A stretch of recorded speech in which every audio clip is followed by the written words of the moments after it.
Good afternoon, everyone. So thank you to the organizers for putting this event together and inviting WCAPS Canada chapter to participate. So my name is Jillian Sunderland. I'm a PhD student at the University of Toronto and a member of WCAPS Canada.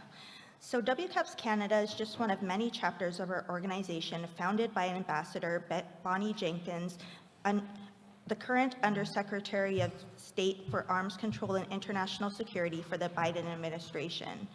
At WCAPS Canada, we seek to advance the leadership and professional development of racialized and Indigenous women in the fields of peace and security, as well as promote anti-racism, equity, and transformational policies that affect racialized and Indigenous individuals.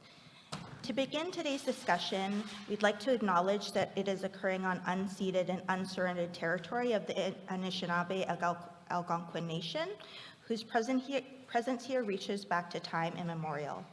So WCAPS Canada seeks to always encourage Canadian state officials to promote reconciliation and recognizes the ongoing colonial violence inflicted on Indigenous nations and communities across Turtle Island.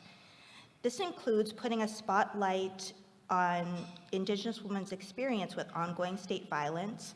So we invite everyone to kind of reflect on the recommendations of the Truth and Reconciliation Commissions and the ways that we can more meaningfully implement them both personally and organizationally, particularly as Canada continues to deal with the reckoning of the residential school system. So by the end of this discussion with our amazing panels, we hope that you will consider connecting with us to learn more about our missions and ambitions, but also how you and your organization and institution can foster better collaboration and allyship with racialized women doing research and advocacy on peace and security in Canada and abroad. So I'd like to have the opportunity and pleasure to introduce Esra Bengizi, the director of WCAPS Canada. So Thank you, Jillian. So I'll start in front. So, merci de vous être joints à nous aujourd'hui dans le cadre de notre dialogue portant sur la reformulation de les questions de la sécurité nationale, la justice, les frontières et les mouvements transnationaux.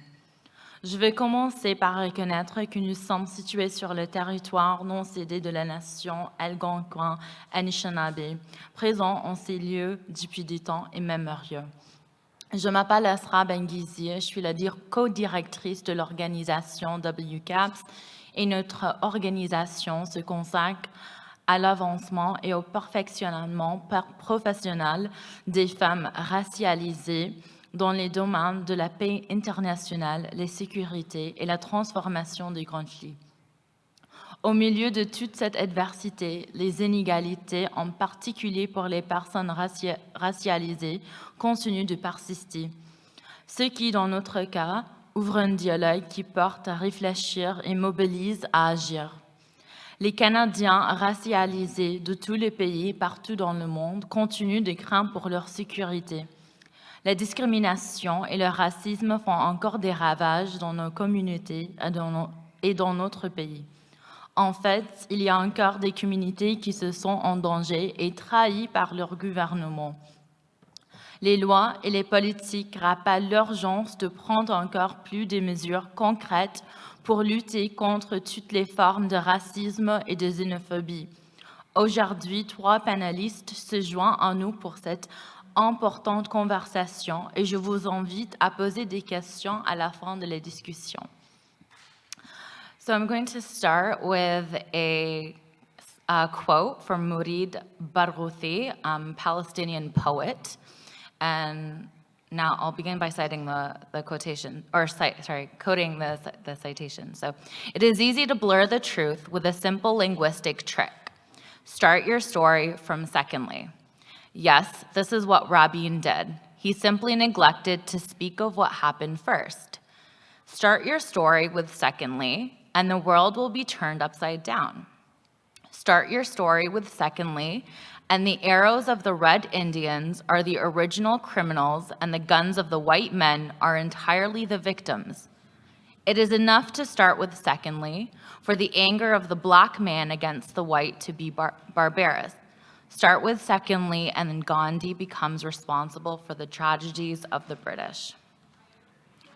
Today's discussion is aptly titled Redefining National Security, Justice, Borders, and Transnational Movements. WCAPS Canada came to this event last year, and we raised a number of critical issues, particularly how the surveillance and targeting of racialized communities continues to fuel harassment, discrimination, and violence directed at these communities. Under the guise of national security and counterterrorism, we see the unfair treatment of many of these groups, but also the absence of justice when the Canadian government's transgressions come to light. Mahad Arar is just one example. We are not asking a question that hasn't been posed before, namely, what does it mean to redefine national security and why is it important?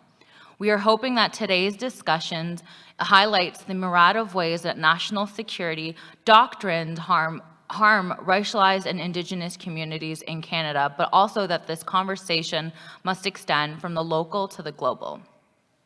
The Taliban takeover of Afghanistan is one example of Canada's responsibility to the Afghan peoples after a decade of military involvement. We hope this conversation today not only sparks further dialogue, but adds to the chorus of voices calling for justice and protection of racialized communities in Canada, and considers how our national security footprint abroad contributes to the destabilization of societies, peoples, and cultures. With this, 3 experts will shed light on what it means to say that national security must be redefined. So we're going to start off with Azeezah Kanji. So Azeezah, you have expertise from your activism that points to how racialized communities, particularly Muslim groups, have been disproportionately targeted by Canada's national security policies in detrimental ways. Can you elaborate on some of these cases, but also help us kick off our discussion by highlighting precisely why we need to redefine national security? Who do these policies aim to protect, and who is the most harmed? Salams, everyone. Greetings of peace. Thank you, Jill. Thank you, Esra. Thank you to everyone who is involved in organizing this gathering for us to think critically about doctrines and ideas and institutions which for far too long have been taken for granted as agents of benevolence and virtue. The land acknowledgement with which we began this panel, that we are on unceded Algonquin land, is a reminder of the foundations of anti-Indigenous genocide and dispossession upon which this nation has been built. A foundation that from its inception has and continues to be intimately intertwined with anti-Black and anti-Muslim racism. From the derivation of the doctrine of discovery, the legal imprimatur for the colonization of Indigenous lands, which drew on precedents previously set to justify the dispossession and enslavement of Jewish and Muslim communities during the Crusades, to the present, when war on terror measures justified as necessary for suppressing the supposed threat of Muslim terrorism have also been deployed against Indigenous land and water defenders, protecting their own sovereign territories, as well as the use of drones, quote-unquote, battle-tested on Palestinians, also to surveil the same Indigenous land defenders on their own ancestral territories.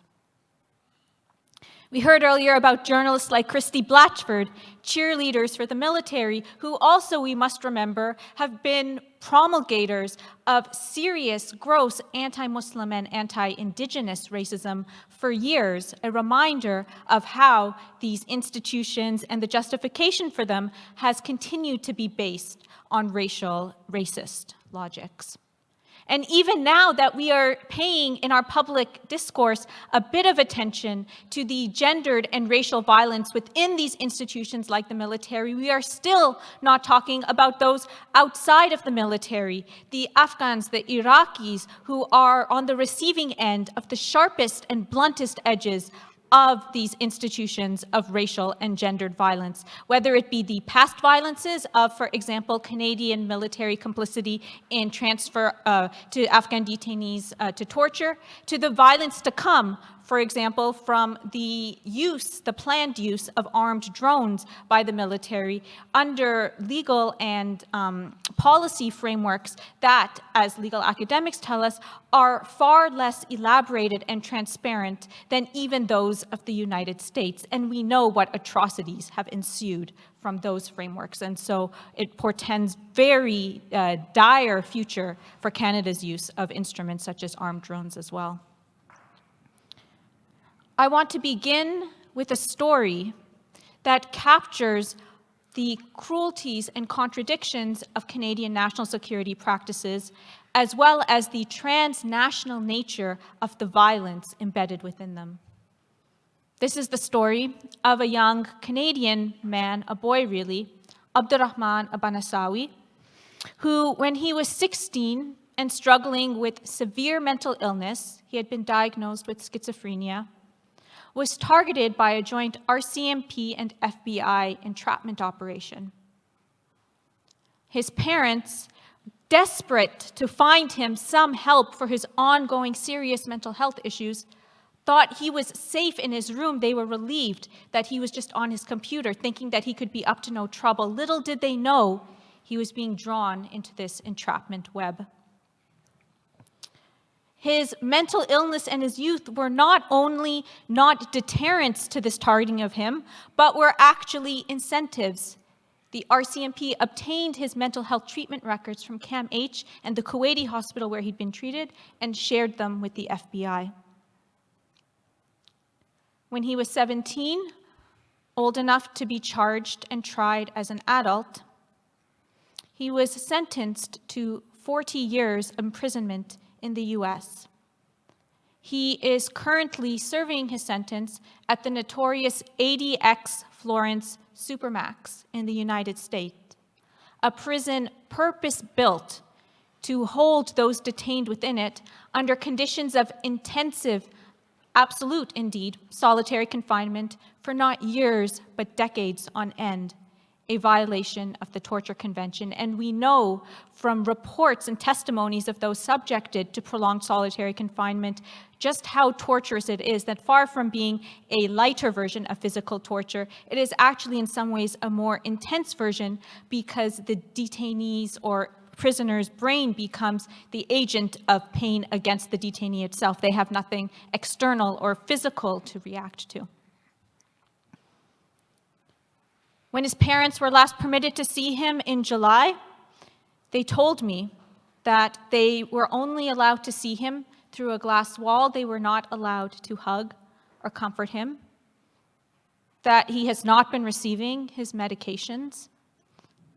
Other times, when they've tried to visit him, they haven't been allowed, just told that he has been placed on quote-unquote suicide watch, which in many US prisons doesn't mean care or mental health treatment. It means intensified isolation, surveillance, and forced nudity. They take away all your clothes in the name that you can hang yourself with it, forced nudity in the name of care. His parents have been desperate to get him back to Canada so that they can be with him, closer to him, and ensure that he receives the treatment that he requires instead of punishment, and yet there has been no response from the Canadian government on his case. This is just one story that I could tell you. There are many, many more on top of this. There's the story of Hassan Diab, for example, extradited to France previously on charges of an act of bombing that the government's own evidence against him testifies to the fact that he could not have committed it, that he was in a completely different location at the time that the incident supposedly occurred. And yet, he not only was extradited once to face trial in France and held again under the torturous conditions of prolonged solitary confinement, but after his case was dropped, is now facing re-extradition to France to face a retrial on the same crime. There's the case of Mohammed Harkat, who tomorrow, December 20th, ironically, International Human Rights Day, tomorrow marks the 20-year anniversary of his being placed under a security certificate, under which he was first detained under very restrictive conditions in a facility known in Canada as Guantanamo North, and subsequently released under some of the most extreme house arrest conditions ever imposed in Canada, and now still continues to exist under severe restraints and faces deportation to risk of torture in Algeria in violation of the Torture Convention. There's the case of someone like Mohamedou Slahi, who some of you may have seen his story in the Hollywood movie, The Mauritanian, based on his best-selling book, Guantanamo Diary, of his account of being detained and tortured in Guantanamo Bay, subject to a special torture program that was formulated just for him and approved by the Pentagon. His detention on the basis of tendentious and erroneous material, evidence, intelligence, that was shared with the US by the Canadian government. He had been previously living in Canada. His claim for reparations and a remedy from Canada was previously denied by the Canadian Supreme Court for the mere fact that he was not a Canadian citizen, and therefore the protections of the Charter did not apply to him. In other words, he was subject to the violence of the Canadian state, but he was able to avail himself of none of the protections. And so for people like Mohamedou Slahi or Mohamed Harkat, the fact that they are not officially, legally part of the nation is deployed against them as a weapon to deny them access to even the most basic remedies. Whereas for those who are legally part of the nation, like Hassan Diab and Abdurrahman Abanasawi, their citizenship, their official belonging in the nation, is still no protection. So for those who are racialized and cast to the undersides of the national security state, whether on the inside or the outside, we are damned either way. I spoke at this conference last year about many of these same issues, and since then, nothing really has changed. If anything, perhaps some of the absurdities and the contradictions have only been heightened.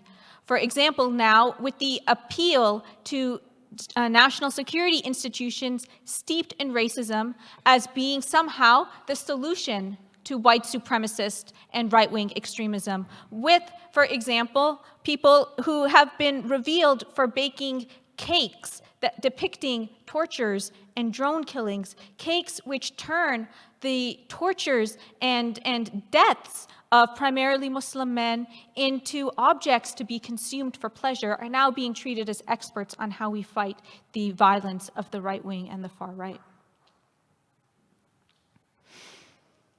The terrifying thing is that while now perhaps some of the violence of the supposed fringe white supremacists are being made visible, the racial power and violence of the institutions supposedly tasked with protecting us against them remains hidden and opaque behind walls of secrecy. We don't even have the most basic information about their operations.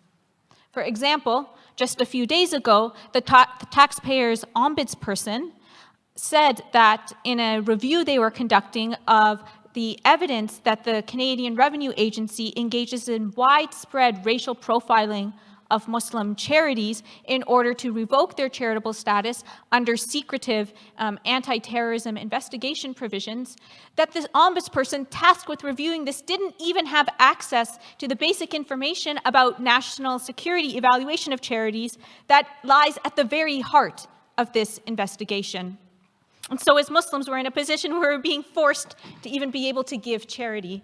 We heard earlier that people have high levels of faith in intelligence agencies, perhaps because they don't really know what goes on behind those closed doors. To me, that is absolutely unfathomable, but perhaps it reflects the difference in perception between those who feel comfortable thinking that these institutions are there to protect them versus those of us who know that we're in their crosshairs. Harvard professor Elaine Scarry describes this as an inversion of the democratic relationship under which it is supposedly private citizens who are meant to have privacy, while it is government institutions and operations that are meant to be open to scrutiny. Elaine Scarry describes national security legislation and policy such as the Patriot Act as an inversion of this basic democratic relationship. But we know from the perspective of those relegated to the underside and the oppressed of the colonial state that this democratic equation has never held true. Starting from the colonization and surveillance of indigenous nations who were subject to very intrusive surveys and intelligence gathering by police, by Indian agents, while basic information about the policies being used to dispossess them were made opaque. As one commissioner of a government project to determine the boundaries of reserves, which led to the widespread dispossession of indigenous peoples in BC, said that we are here to examine the Indians are not here to examine us.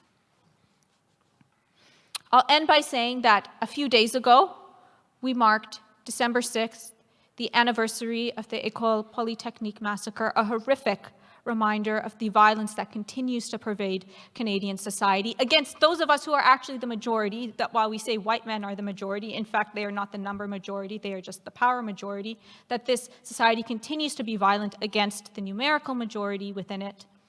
And on December 10th, tomorrow, we mark International Human Rights Day, a reminder of all of those promises that remain yet unfulfilled to those of us who are not even at the question of beginning to have rights because our humanity has still not been fully recognized. And instead, we are put in the position of having to prove our humanity over and over and over again, while these institutions premised on our dehumanization continue to persist unperturbed. So thank you, and I look forward to hearing the rest of the panelists and to the conversation. Thank you so much, Azeezah. That was extremely powerful. We're going to move on to Erin Francis, doctoral student at the University of Waterloo.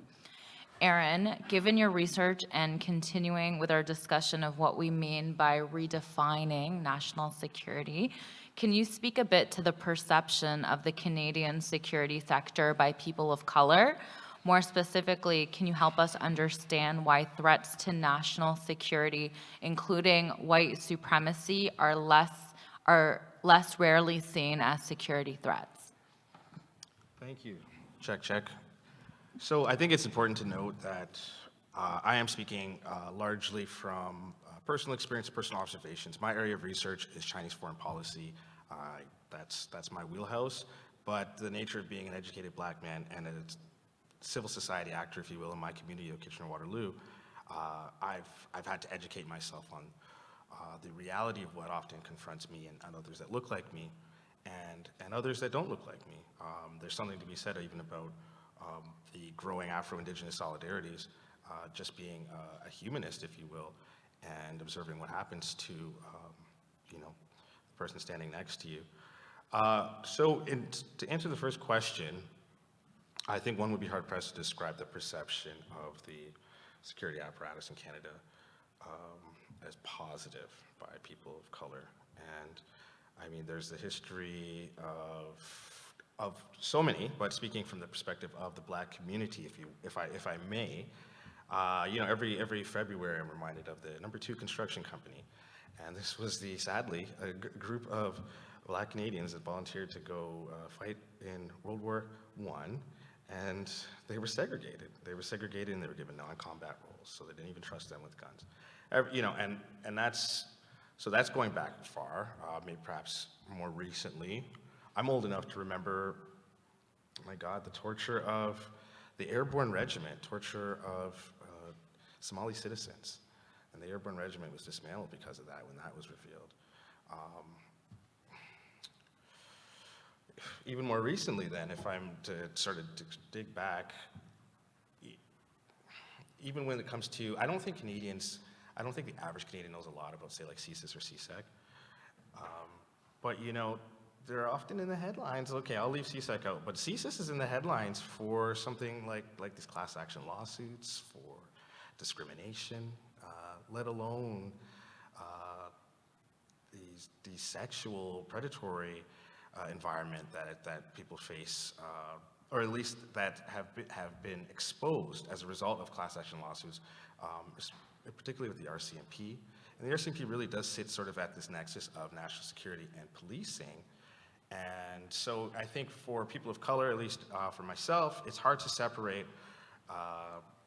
police, like police, and say like national security operators. I think they're inextricably tied, and the RCMP lends to that association.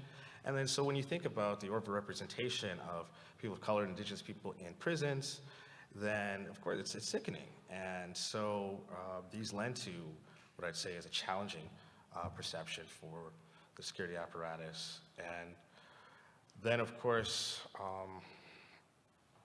there's also I would say, how can I put this? When it comes to how Canadian foreign policy is activated abroad, it's jarring to see the differences in, say, for example, how we approach, say, the Tigrayan region of Ethiopia and how we approach the Ukraine. And one has to wonder what lends to these differences, or why Yemen doesn't matter to so many people. But at the same time, the armored vehicles that are used in Yemen come from southern Ontario. What was the second part of the question? So can you help us understand why threats to national security, including white supremacy, are less rarely seen as security threats? Well, you know what, in the government's defense, I think that they do perceive the threat.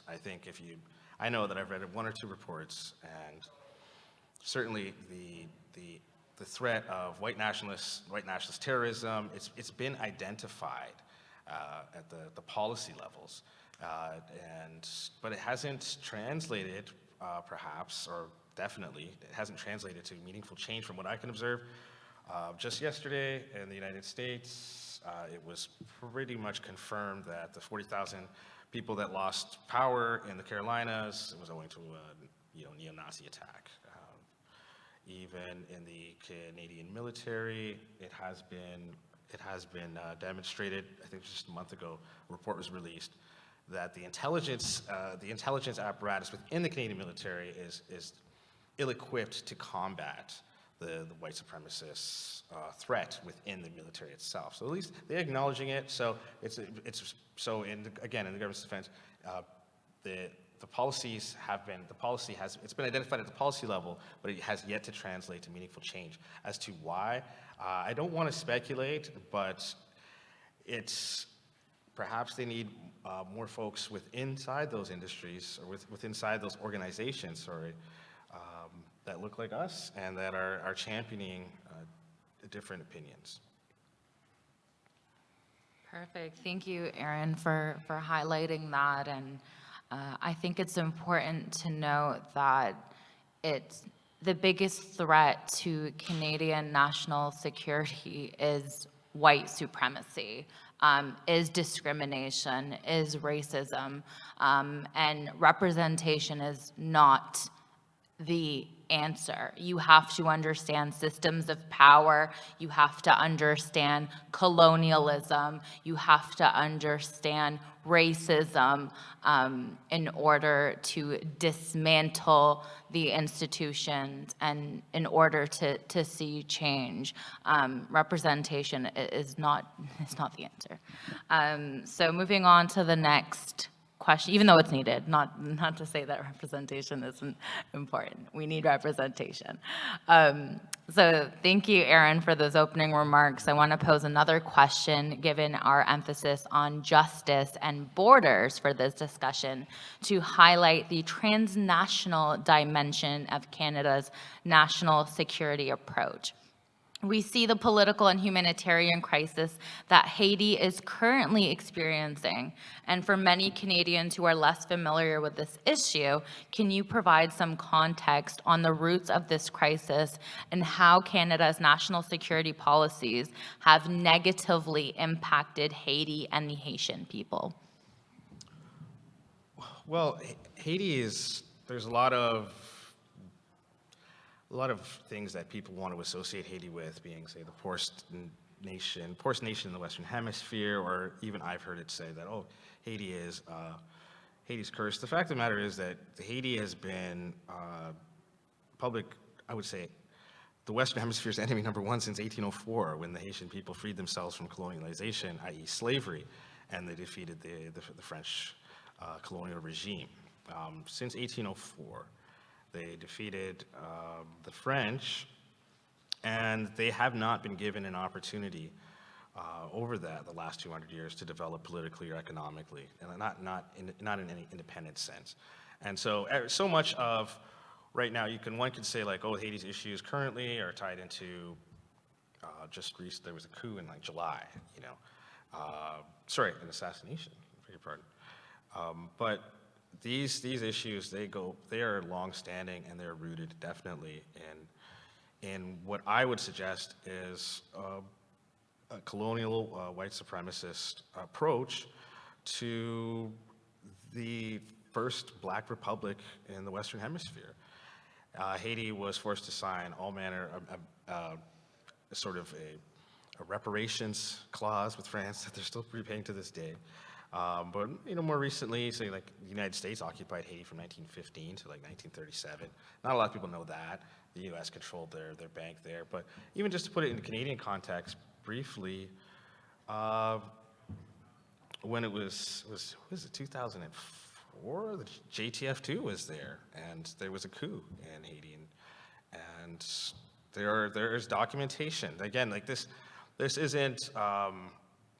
I'm speaking, with sort of cursory authority, but there are experts in this stuff. And Canada's role in Haiti leaves a lot to be desired.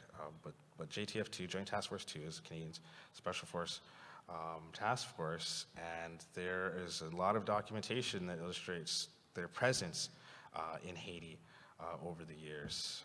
And I think that Canada, number one, having of course the Francophone culture, but also purporting to be a benevolent actor in the world.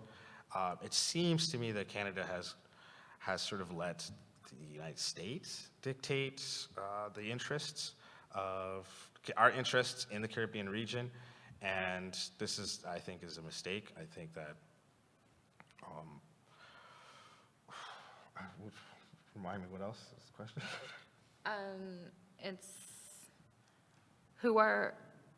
How is Canada's national security how Canada's national security policies have negatively impacted Haiti and the Haitian people? Yeah, and that's it. I'll end it there. But again, it's the political and economic development in Haiti has been stymied, and for whatever reasons, and again, because I don't want to speculate on those reasons, but it feels off in my heart and my soul. For whatever reason, it has been in the interests of the United States and Canada to continue to do that, and it's wrong.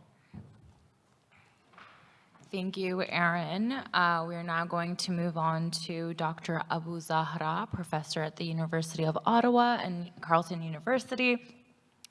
Dr. Abu-Zahra, we know that Canada has a long history of violence targeting Indigenous communities.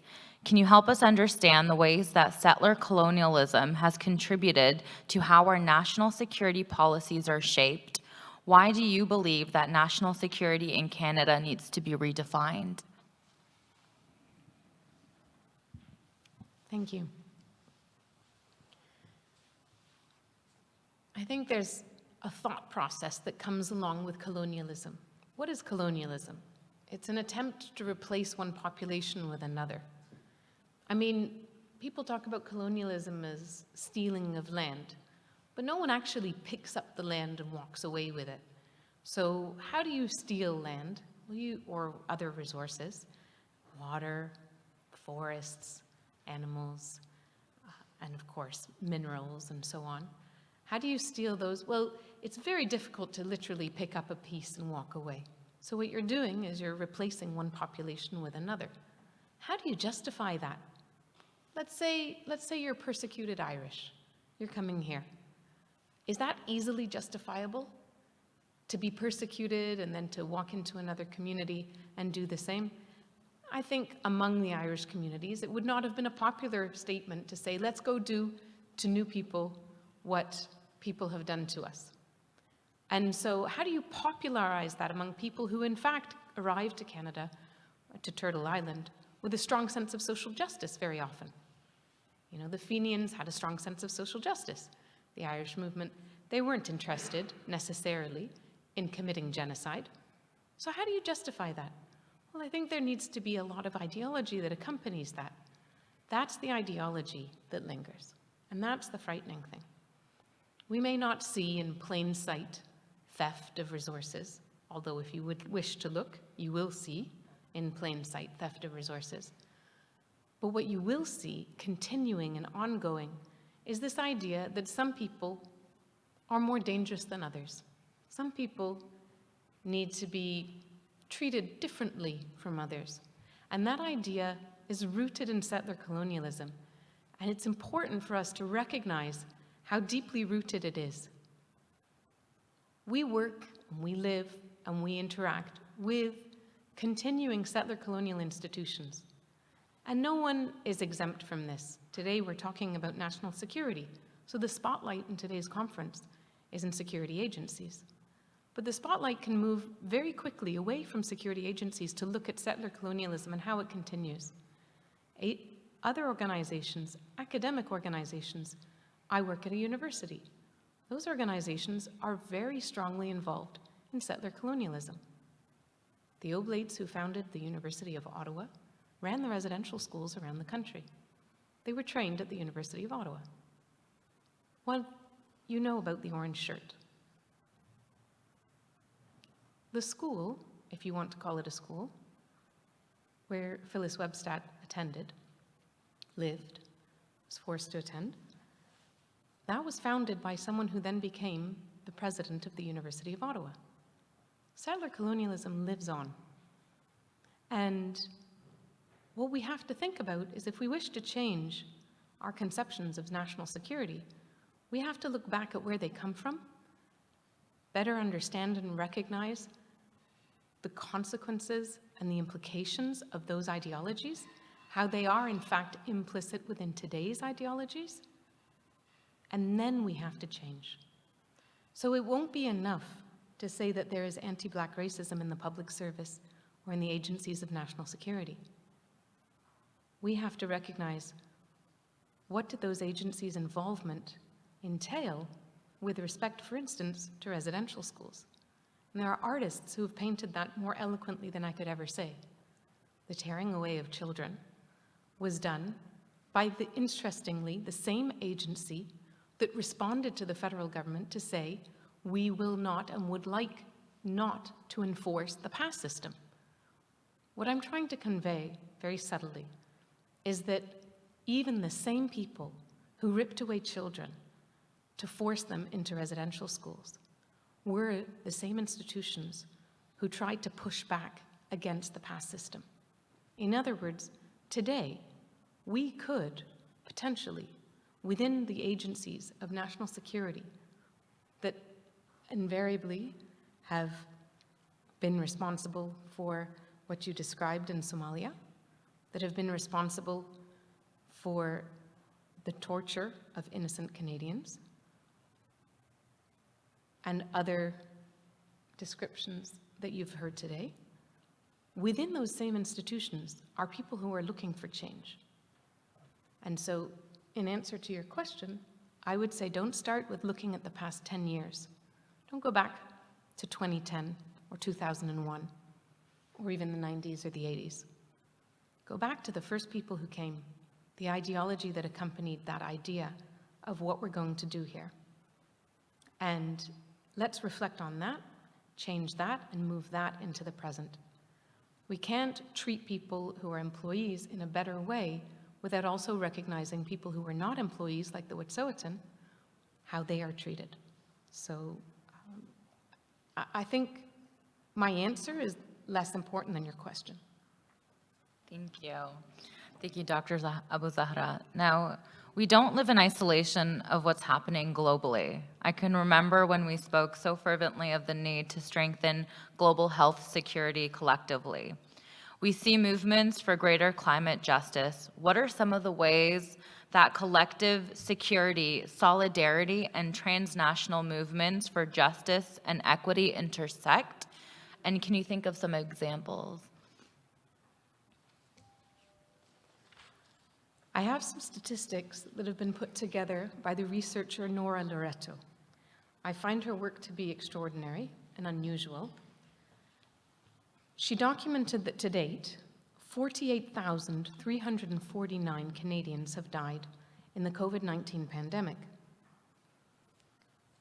She estimates that nationally, 21,903 of those individuals, those deaths relate to 2,499 facilities across Canada. And yet when she does more detailed research into Quebec, for instance, or Ottawa, she finds that the ratio is likely far higher. So the ratio I just quoted is 45% of people who died of COVID-19 were dying in residential care facilities. What Nora Loreto is finding in Quebec is that 10,876 deaths out of 17,290, that is a proportion of 63%, were in residential care.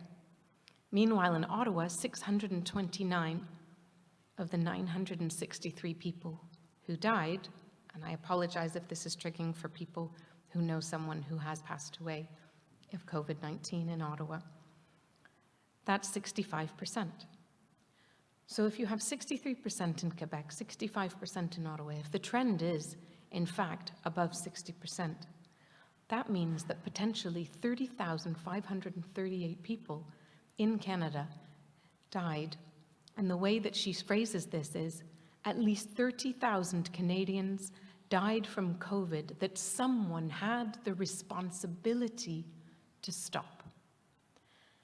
And so if we think of our national security here in those terms, and then we attach it globally, and we think of all of these preventable deaths where there is someone with a responsibility to stop, then that is rethinking, redefining national security and justice through borders. I haven't mentioned transnational movements yet, but I think it is very important to think of people's freedom, people's choice, people's care, to be foremost in thinking about safety and security, rather than thinking the opposite, rather than thinking about unfreedom and insecurity as being the way forward. We need to think of freedom and security and safety and care as being the way forward. And there are extraordinary and remarkable examples of transnational movements that are doing just that. I want to take you into something rather unusual for a conference like this. Many of you have loved ones, families, people you care about. I'm wondering how you keep them safe. Do you have the responsibility to keep them safe? What do you keep them safe from? Think about the people you love. What are the threats to those people that you worry about the most? And how do you keep them safe from those threats? As you can imagine, the threat right now is a 40-degree fever. I'm sure everyone in this room at the moment knows someone who has a 40-degree fever at the moment. They are frightening. There's inadequate care. There's no place to go. The hospitals are asking people not to come. That is a threat. How do we keep people safe? Hydration, rest, care. At the root of this is care. Are we thinking about national security and globally justice, borders, in terms of care? Are we caring about those who do die at borders? Or are we instead doing the opposite? Thank you so much. I'm going to go back to Azeezah.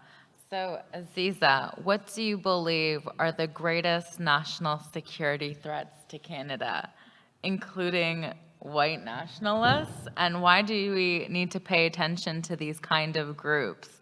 The recent occupation of Ottawa, where white nationalist flags were flying, is one example that comes to mind. We heard earlier about how white nationalism is actually the greatest security threat existing within Canada. And indeed, when we look simply at the numbers, right-wing and white supremacist public political violence has been responsible for at least 11 times more deaths in Canada than Muslim quote-unquote terrorism has since 9/11. We now see indications that security agencies are indeed now considering white supremacism as a form of ideological extremism. And yet the terms on which this is being included in this category are fundamentally different from the ways in which the quote-unquote extremist threat of Muslims have been talked about for years. And so even though we have this at least superficial acknowledgement of white supremacism, it's within a framework within which racist racial logic continues to predominate. Nathaniel Veltman, who deliberately ran over a family of visibly Muslim people out for a walk in London, Ontario last year, was the first act of white supremacist racial violence to be charged under terrorism provisions under the Canadian Criminal Code. And yet, even in that, we see how racism continues to pervade the operation of legal and security systems, because while Nathaniel Veltman was charged for an act of violence, an act of murder, an act of deliberate killing that had already been committed, when we look at the types of things that Muslims have been charged with quote-unquote terrorism for, they are invariably for acts of violence that were perhaps in preparation, often with the extensive involvement of state informants and provocateurs.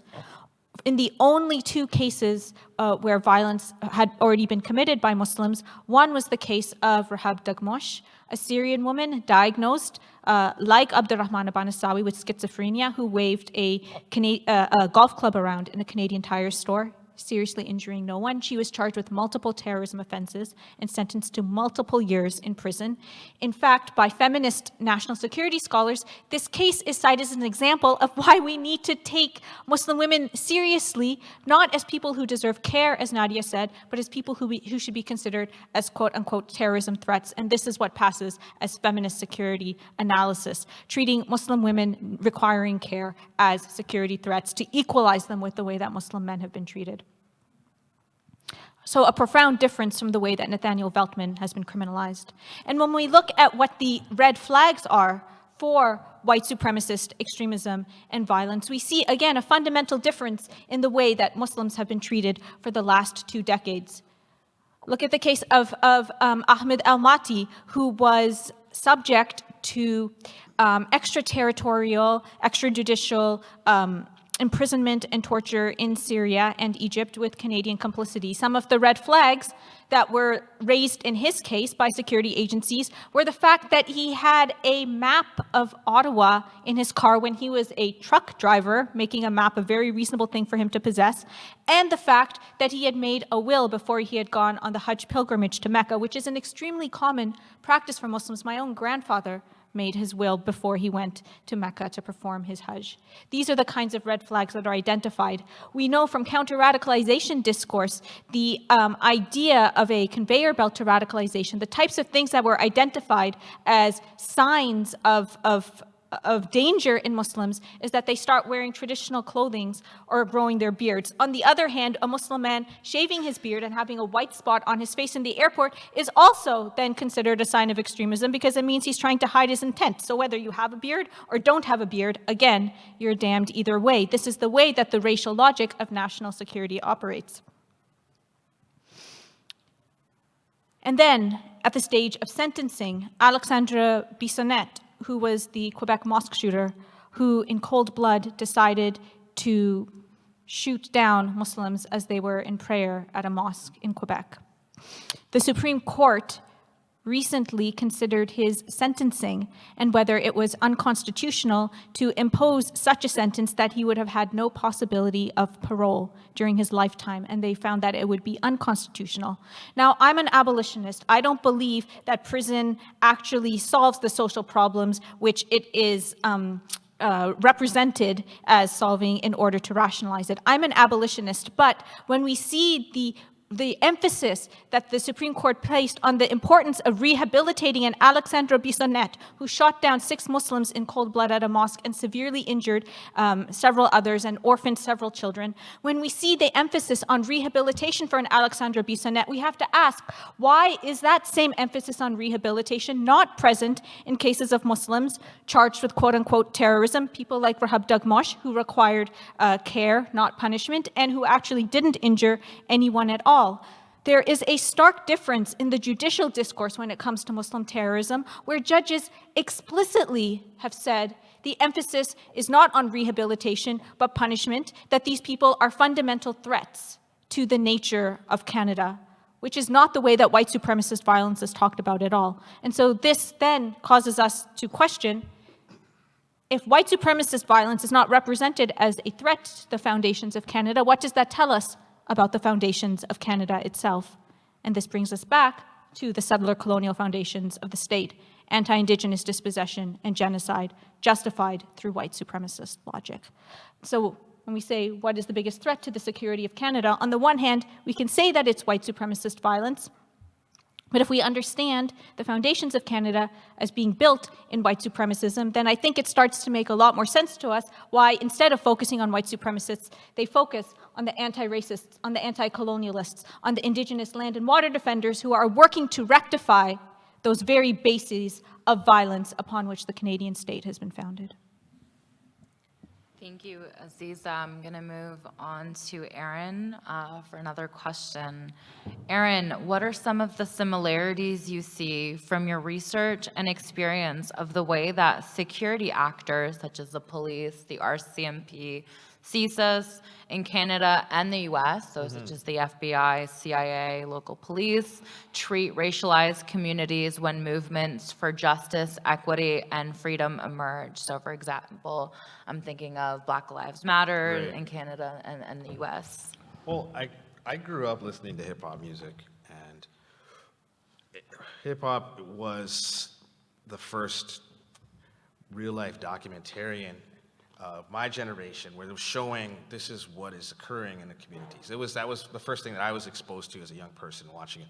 And I'll be honest, like, some of the stuff that you grow up knowing, or at least being told, it sounds too far-fetched sometimes, you know. And this is the thing, though.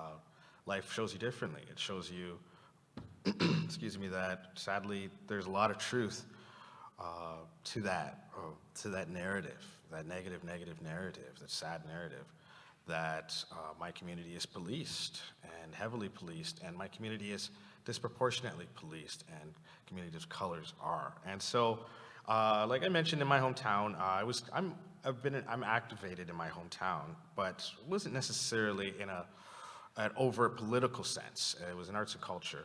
And then when George Floyd was murdered, and essentially it kind of fell upon myself and a select few others to address it in a public manner. I think that there was basically a coalition that sort of really just like manifested, and Black people wanted to say our lives matter, and white people wanted to say it alongside them, like really. So in Kitchener, it wasn't largely reported in the national news. I remember because I work in media, so I was looking for the clippings. But I'm just saying it was like 25,000, 30 people.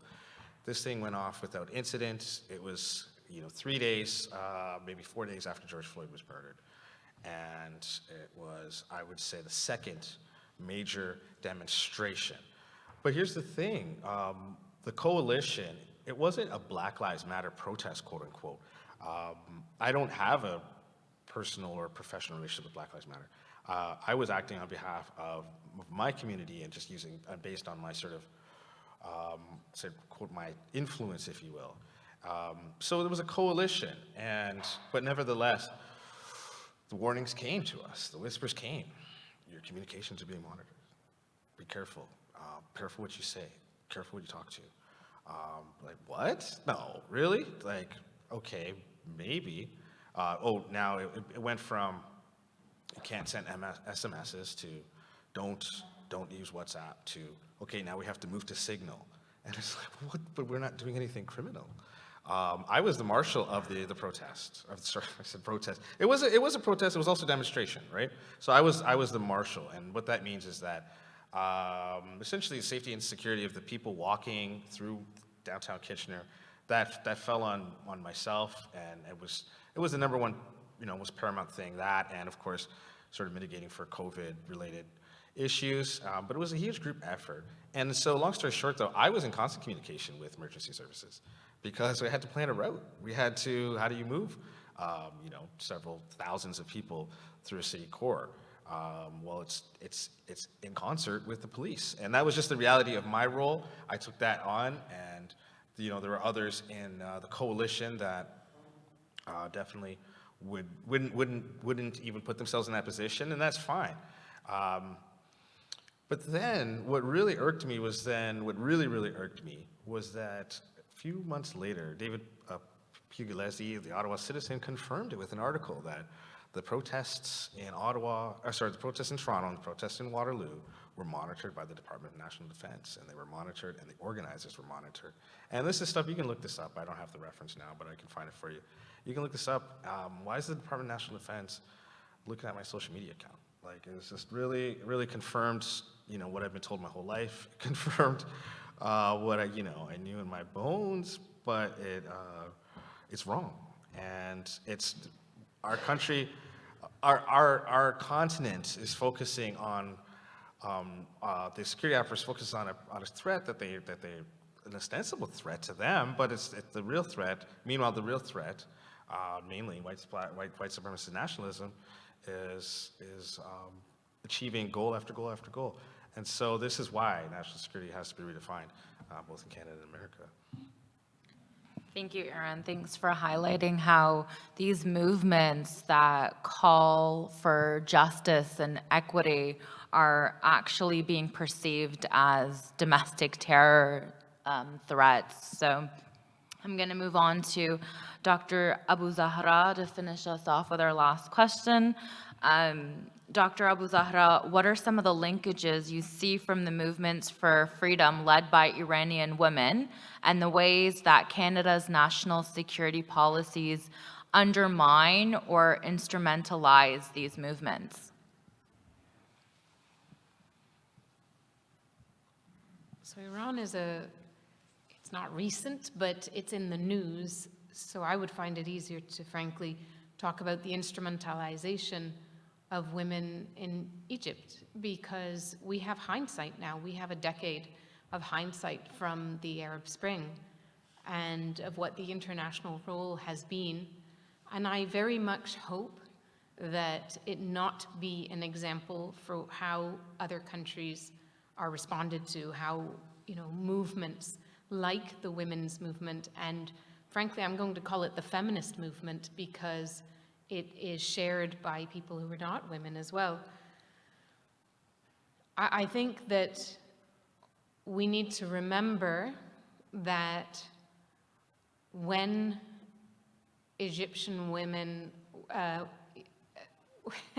were being targeted by something they called virginity tests by the military, that was the moment for the international community to stand up and say, what is going on? And that same general who was overseeing these so-called tests became the next leader of the country through what many people and through what Canada initially referred to as a military coup. Egypt's history is not one of democratically elected governments. Many people think that the elections that took place after the Arab Spring brought about the first democratically elected government in a country that had suffered colonialism and a series of other different governance histories, shall we say. And after the military essentially restored itself to power and already controlled a large part of the Egyptian economy, Canada decided that we would increase our exports. We would increase our trade with this new entity in Egypt. And we have done so many, many-fold. That is not supportive of the tens of thousands of political prisoners, who include journalists, women, children, currently being held or who have died in imprisonment in Egypt. I would not like to see something similar happen in the situation of Iran. For now, the international community is expressing support, but at what point will that support roll over and say, actually, we'd just like to sell you weapons. Actually, we'd just like to exploit your gas reserves. Actually. And I'm not the expert on Libya, but we have experts in the room who could tell you that this pattern repeats itself over and over. I'm also not an expert on Iran, and I hope against hope that Iran will be very different from what's happened in countries that we know about, like Egypt and like Libya. Thank you so much. So I'm going to conclude here. We now invite questions from the audience, and we ask you please identify yourself and also maybe where you come from. Okay, so. Okay, I'll go first. I'm Sarah. I am with the Center for Military Security and Strategic Studies at the University of Calgary, but born and raised in a city right outside of Vancouver. I debated whether or not I wanted to say this at first or not, but I just feel like I need to. I am really sorry that the room has emptied halfway, because this is probably the most important conversation today, and I just wish that they had the opportunity to hear it. And then I also want to thank all of you for giving us not just your research and expertise, but also your lived experience, which is obviously a lot different than the rest of the discussions from today. I also have a lot of questions, and a lot of questions related to my research, but I thought maybe a more broad question first would be more important, and so I wanted to ask any of you, or all of you, if you have any thoughts on how any of us in the room, in national security in general, or whatever it might be, can start or increase our allyship with marginalized communities, whether those are people also working in the field or just more generally in Canada, internationally, how we can do so without relying on, this is something that we discussed last night, issues of tokenism, or basically creating more of a burden on all of you. And while I'm asking this question, I also realize that I might be doing that to each of you right now. So I just, but yes, thank you. Thank you. Should we start with Azeezah? Sure. Thank you. Thank you so much for your kind words, and also for the question.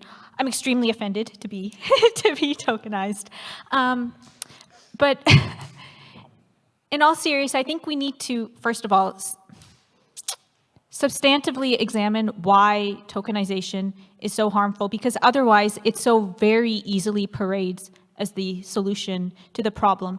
And yet we know that in situations, for example, when the RCMP has deliberately used Muslim officers as agents of entrapment, for example, in the Karoti Nuttall case, when a Muslim RCMP officer was deliberately selected to pose as an imam to represent himself as a religious authority to this very mentally and economically vulnerable young Muslim couple of converts, who were then entrapped into formulating a bomb plot that the judge in the case in the BC Supreme Court said was a case of RCMP manufactured terrorism.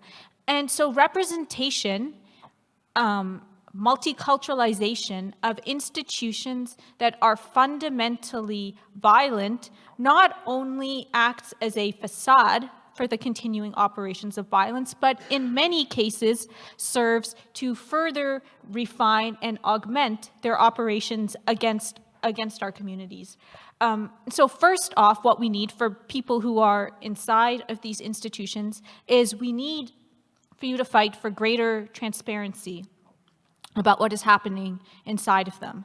Because we are working in a very serious epistemological void, which makes it very difficult for us to know on what basis targeting decisions are being made, exactly who is being caught within their net, and even more egregiously, not only is this dearth of information then used as a shield for security institutions, but it's actually used as a sword to attack those who are calling for greater accountability and justice by saying, well, you don't actually know what's going on, so how dare you speak about it?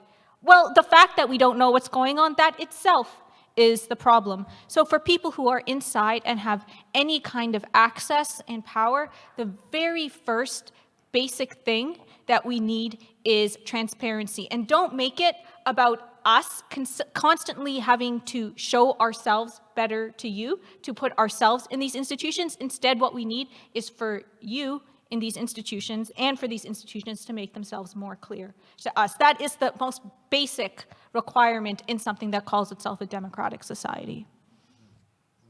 Thank you, Erin. Sure, just briefly, in terms of the allyship piece, I think one, in my own experience, and like say for example where I live, it's Kitchener-Waterloo, but really I live on the Haldimand Tract, and it belonged to the Haudenosaunee Anishinaabe and the neutral peoples. I didn't know that 6 years ago, 6 years ago, whatever. I was educated, and I sought to educate myself, and over time, I hope that I've arisen to some sort of what someone could define as allyship, and it's a continual journey, So it's an ongoing thing.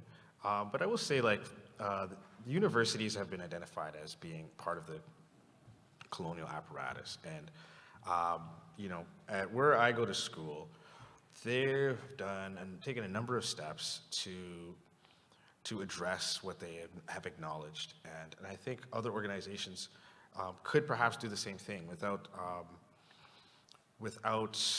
the wholesale dismantling of themselves. And so, for example, at the University of Waterloo, there was a cohort hire. There was the establishment of Black Studies program, the establishment of a Indigenous Studies program.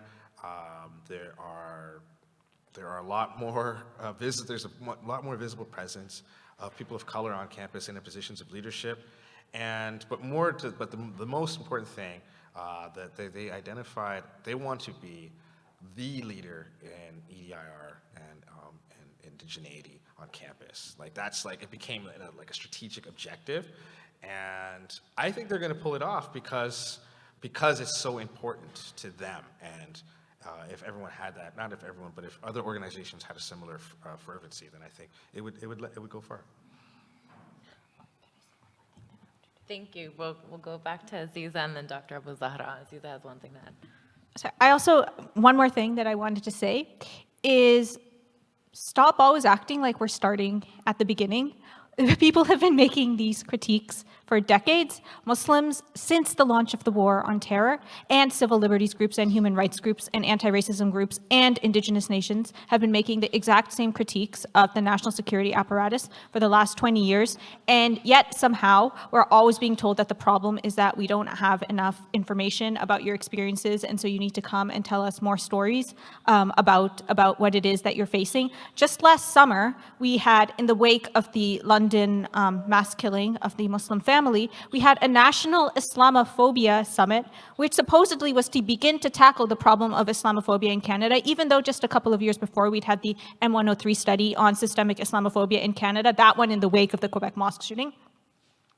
At this most recent national Islamophobia summit, somehow not a single national security law, policy, or case was mentioned in the entire summit. So it was completely erased under the guise of this exercise of producing knowledge and information about Islamophobia in Canada. It is by constantly erasing the activism and analysis of anti-racists that racism manages to perpetuate itself, by acting like it's always just being heard about it, that this is a problem for the first time. And I talked about Muslim activism, but Indigenous nations have been on the forefront of resisting Canadian state racism for 150 years and more. So let's please not always keep on acting like we need to start having the conversation. For those of us on the receiving end of this violence, the conversation has been going on from even before we were born. And the idea that we just need to now be brought into the conversation, to be brought into the table, to maybe be on one panel at a conference, and that's considered an innovation. It's really just an obfuscation for what people have known, the people on the receiving end have known for decades, for centuries, is a fundamentally racist settler colonial state. Thank you, Azeezah. Dr. Abu-Zahra?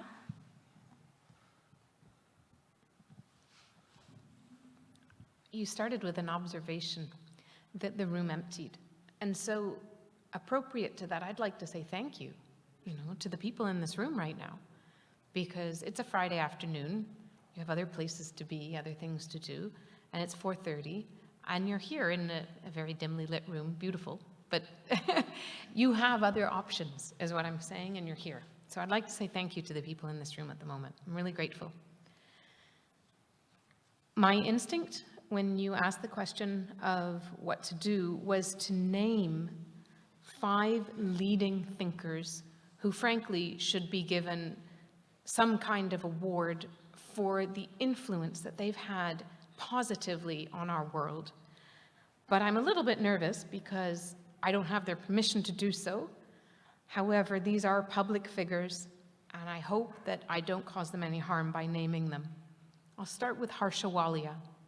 If you want to know about borders, about justice, I think it's about national security, I think it's a very good idea to read her extremely well-written and accessible books.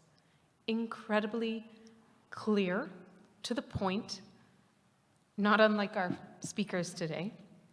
If that's the kind of language that you're accustomed to and familiar with, then I strongly recommend any book written by Harsha Walia.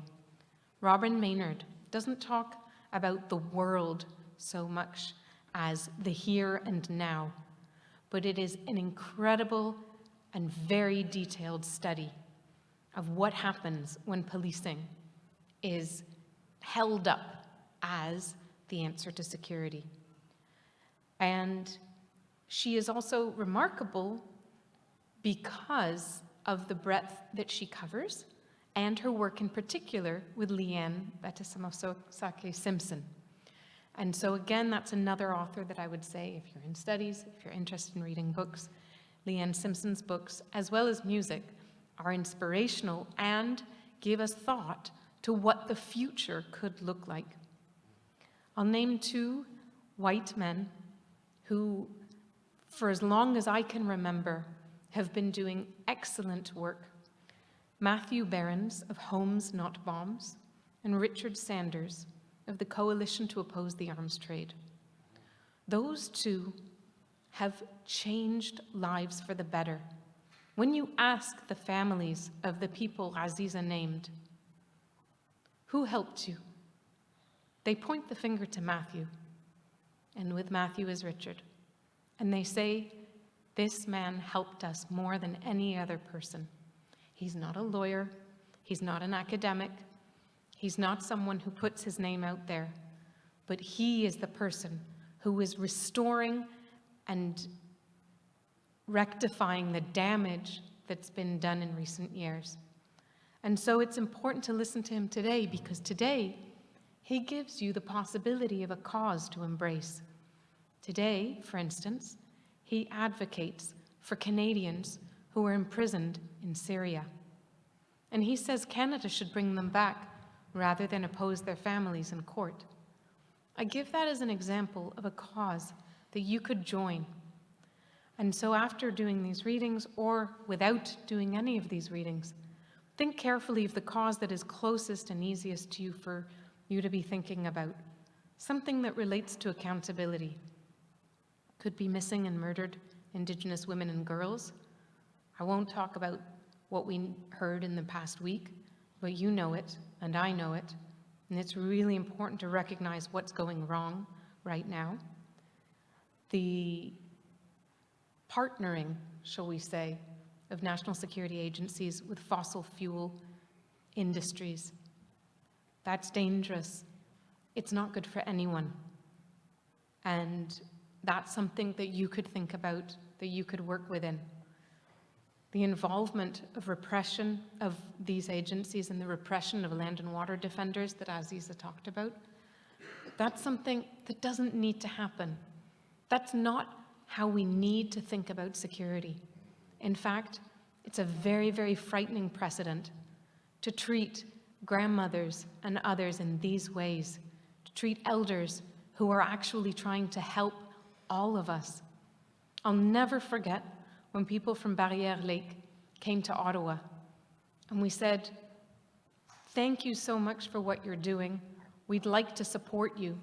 And they said, "Do you know why we're doing this? We're doing this for you. We're upstream. We're helping you. We're fighting for your better environment." I'd never thought of it that way. And yet people who are land and water defenders are trying to do this for the collective good. And that's, I think, a way we can think. If they're doing this for the collective good, how am I implicated and what can I do from there? Thank you for the question. Okay, we'll have Erin. Just briefly? Yeah. It's just something that you said, it tugged at my heartstrings. And we spent a great deal of time earlier speaking about Taiwan and China and stuff. And like, I lived in Taiwan. And I'm gonna say something, folks. It's like the missing and murdered Indigenous women, that genocide, that ongoing genocide is a more important national security concern to Canada than Taiwanese sovereignty. And that might be a controversial statement for some people, but it's not for me. And but you see where our resources go, and you see where our policy minds what they dwell on, and it's sad. Thank you, Erin. Thank you, everyone, for highlighting such important things to know on how do we encourage allyship. And as someone who's been, engaging a lot with these communities, the defense community and the intelligence community, I hear a lot about these talks on diversity, and a lot of them complaining on why, how do we encourage dialogue between civil society and us and all these crazy things. Well, to begin, it's really to understand that you are the problem, and that you can't find a solution without recognizing that actually each and every one of us is part of the problem. We are all settlers here on this land, and we are all contributing to the violence against these communities. Taking accountability is one thing, and I think it involves also approaching these issues through different lenses. What I see is missing in these conversations is approaching these topics through a social justice lens, through a feminist lens. These people are security experts, they're defense experts, they're not feminist experts, they're not post-colonial experts, they're not social justice experts. And you can't talk about these things. I'm not a defense, an intelligence expert. I can't, even sitting here talking about national security makes me uncomfortable because I'm not a national security expert. My expertise is in post-colonialism and feminist studies. However, we need to encourage interdisciplinarity and dialogues between these disciplines in order to find solutions. And take accountability. You can't talk about systems of power and systems of violence without knowing who Frantz Fanon is, without knowing who Aimé Césaire is, Gayatri Spivak, Edward Said. And if you're sitting here and you don't know any of these people, I encourage you to research them. And it's why there's very little progress. And that's why we're not finding a lot of these solutions. So thank you everyone for highlighting this. We'll move on to the next question from Carola. Thank you for patiently waiting. Hi, thank you so much for being here, taking the time to have this panel. So I have two questions. The first one is for Dr. Nadia. So I used to study in international relations, and I actually graduated last spring. And I had like a lot of classes on like the Middle East and how more like the political aspect of like Islam. And Azeezah was talking about like how Canada can instrumentalize women. And even here we can see it with like recently, like maybe like another context of it with Law 21 and the fact that, you know, some women cannot work in public places and all that. So I guess my question is, what do you think would be like the first step to get better in that direction of like, pretty much of how to, stop that cycle of like viewing women a certain way. And I'm just gonna keep going with that second question, and then you can answer both after. And my next question is for Aaron. And you talked about like an interest of like the United States and Canada in the whole Caribbean region. And recently there were like some sanctions that were applied to some by the Office of Justin Trudeau to some former Asian politicians, such as President Martelly. So my question is, I mean, we know that since the 20th century that the United States do have an interest in the Caribbean and in Haiti as well. So how would you describe Canada's interests in Haiti? Is it like similar to like the United States interest to Haiti? How would you describe it? So that's it. Thank you so much. Can you stay for 1 second? I just wanted to clarify, I didn't hear you properly on the question. What is the first step to get better in the cycle of violent, and then I didn't hear the last word. Yeah, it would be like stopping to instrumentalizing women. How to stop instrumentalizing women. Yeah, exactly. Okay, thank you. I think that's a great question, and I think we can listen to women. I always find it remarkable when there are commentaries being made by people who are not the people who are actually involved, when the people who are actually implicated and concerned are in fact quite accessible to mainstream media or to consultancies with government agencies and so on. I think if we want to really know what's happening in a country, it's really wise to listen to people who are part of that same social movement, who very often find themselves right here. I'm working with a number of very prominent activists who are based in Ottawa. And if I want to know about what's happening in their social movement and in their country, I simply have a conversation. And I think instead of doing that, there are people who are out on social media who are putting themselves forward as the experts without thinking maybe there's someone who has something to say, but who also has a lot to lose. And so it's interesting. People who have the most to say are often somewhat quiet unless given securities that they will be all right if they speak, that they will not lose whatever it is that they happen to have that's important to them. So for me, I think when women are talked over, that is when they are instrumentalized. And I am seeing that left, right, and center at the moment. I think it's time to think very gently and quietly about who knows, and then to have conversations around what would make them feel comfortable being informative to those who wish to be supportive. That is the best way to think about how not to instrumentalize women. To ask them on their own terms, how would they like to be supported? I think if we did that, we could have much more successful social change for social justice for all, not only women. Very often women are at the forefront of movements that are not only for women. They're for child rights, they're for intellectual debate, they're for national security and redefining national security. I think I'm grateful for the title of this panel. It sets a framework of thinking forward, and I think there are many well-informed experts in our midst who we don't often ask. And I think it's time to think about first asking them what parameters would work best for them, and then working within those parameters. Thanks for that excellent question. There was a regime in Haiti, Duvalier is the name, and then his son took over after that, Baby Doc. It was Papa Doc and Baby Doc.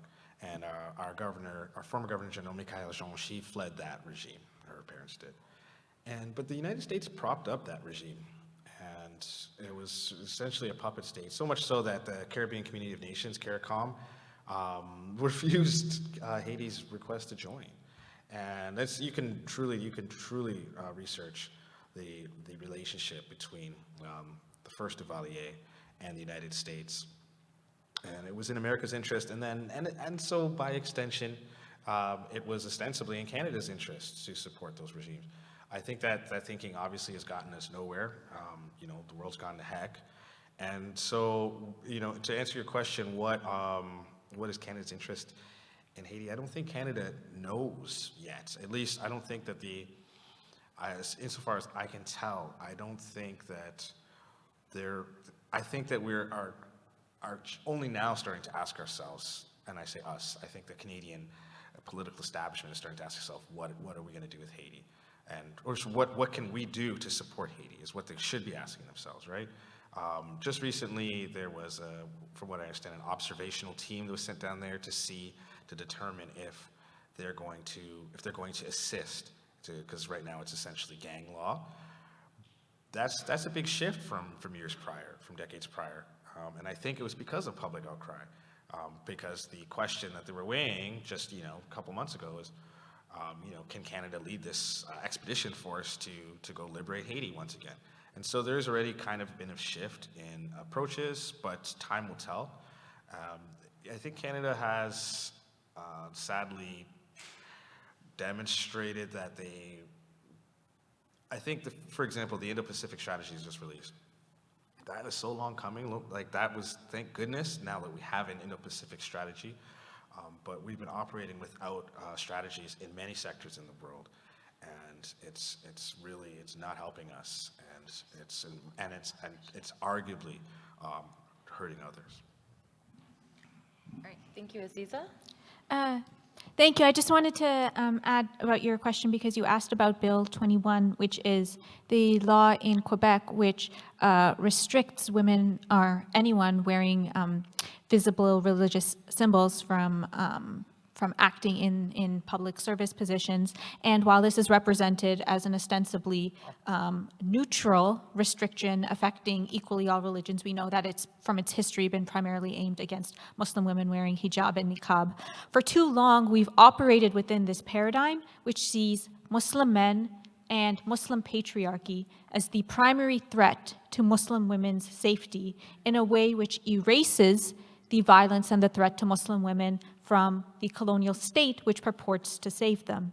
This not only has led to justification of extreme acts of violence against Muslim men in the name of protecting Muslim women, whether it be the war in Afghanistan or exercises of national security here within Canada itself, but it also leads to measures which end up repressing and endangering Muslim women in the very name of saving them. Bill 21 is one example of that. Another, at the federal level, is the law formerly known as the Zero Tolerance for Barbaric Cultural Practices Act, which has since been renamed because the overt racism of labeling primarily Muslims as barbaric has now been replaced with the covert racism of what remains in the substance of the law itself, which imposes special criminal and immigration measures on the targeted communities in the name of protecting women from forms of gendered violence, such as forced marriage and genital mutilation, but which we know, according, again, to the experts and the legal organizations working with the women on the ground, that these actually imperil these women further. It makes it more difficult for them to come forward. And women also suffer when the men in their family, when their husbands, when their brothers, when their fathers and their sons are criminalized and targeted and securitized and surveilled in this way. We know at the same time, subverting this paradigm, that Muslim women have been at the very forefront of resisting violence against Muslim women as well as against Muslim men. Women like Monia Mazik, the wife of Meher Arar, Sophie Harkat, the wife of Muhammad Harkat, Khadija Metwali, the mother of Abdurrahman Abanasawi. These are precisely the women who don't get invited to speak at forums, official forums on Islamophobia, but those are precisely the types of voices that needed to be elevated, amplified, and highlighted. All right, thank you everyone for having us. Thank you, Steve, for giving me the autonomy to do this panel. And most importantly, thank you to these amazing people and inspiring people who are sitting here beside me. It's an honor to be here with you and to hear you all speak. So thank you so much.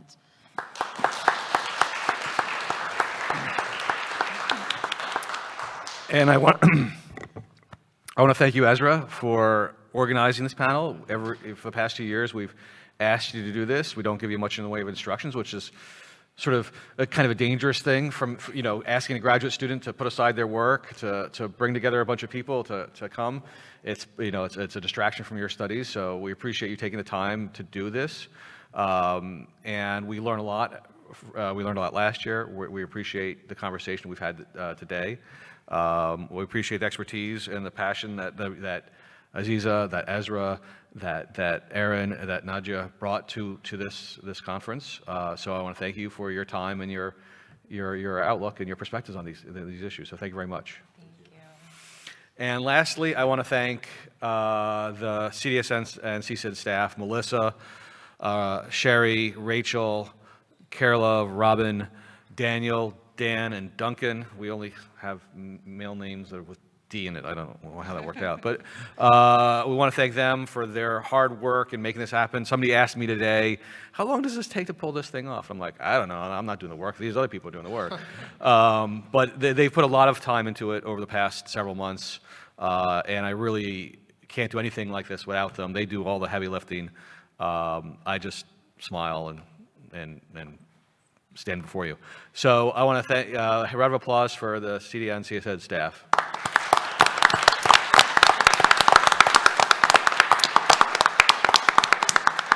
We'll be doing another year ahead next year because we hope there hopefully will be another year to have a year ahead for. This year has been kind of shaky that way. So any feedback that you have about the food, not so much the lighting, well, maybe the lighting, but more importantly, the topics. If you've got people that you think we should hear from, things that I want addressing, things you want us to address more, let us know.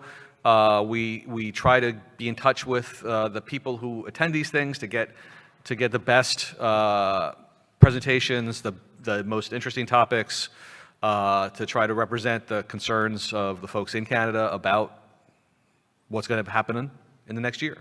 So thank you very much again, and hope to see you somewhere between now and then at the various other things that happen in town and beyond. So thank you very much.